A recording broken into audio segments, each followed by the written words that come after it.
Hey everyone, welcome back, and this is my review of RWBY episode 16 entitled Black and White. Alright, so this episode was very interesting, probably one of the best in the series so far. Alright, and it had a very interesting ending, which I liked, for multiple reasons. Alright, so I'll get into that later. Blake explains to Sun her history with the White Fang and how she was a member since she was a child, but left sometime after a change of leadership 5 years before the group turned violent. Elsewhere, RWBY and Yang are looking urgently for Blake, though Weiss is more ambivalent. Penny appears, prompting Yang and Weiss to leave, with RWBY remaining to explain the situation to Penny and get her help. Blake and Sun discuss the robberies and decide to stake out a cargo shipment of dust to see if the White Fang are really involved.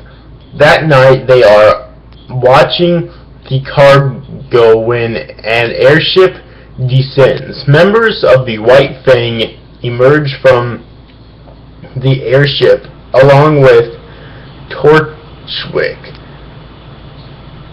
Blake jumps down and grabs Torchwick, demanding an explanation for why the White Fang are working with him. Basically, I guess they are never supposed to work with a human, let alone take leadership from a human. A fight ensues, drawing RWBY's attention from several blocks away, and Blake and Sun fight Torchwick and the White Fang members as more airships arrive. My guess is that Torchwick may have killed their new leader and forcefully took leadership or something. I don't know. It never really explains that in the episode, though. Alright, RWBY shows up to help but is struck by a blast from Torchwick. Penny begins fighting them and takes down several airships, defeating most of the White Fang members as well, but Torchwick escapes in an airship. Later, the police are on the scene and when Weiss and Yang arrive. Weiss walks up to Blake and as Blake tries to explain she is no longer with the White Fang, Weiss cuts her off, insisting she does not care, and instead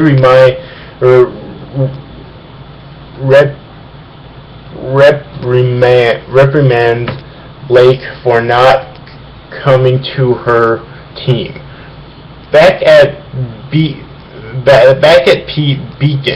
Ozpin is watching a live feed of RWBY on the scene and talking to Crow. Following the credits, Torchwick is seen at a warehouse where he complains to Cinder and two of her associates about having to work with the White Fang, though she rebuffs his complaint and says that they had plans for him. And that sums up what happened in this episode, and it was very nice indeed.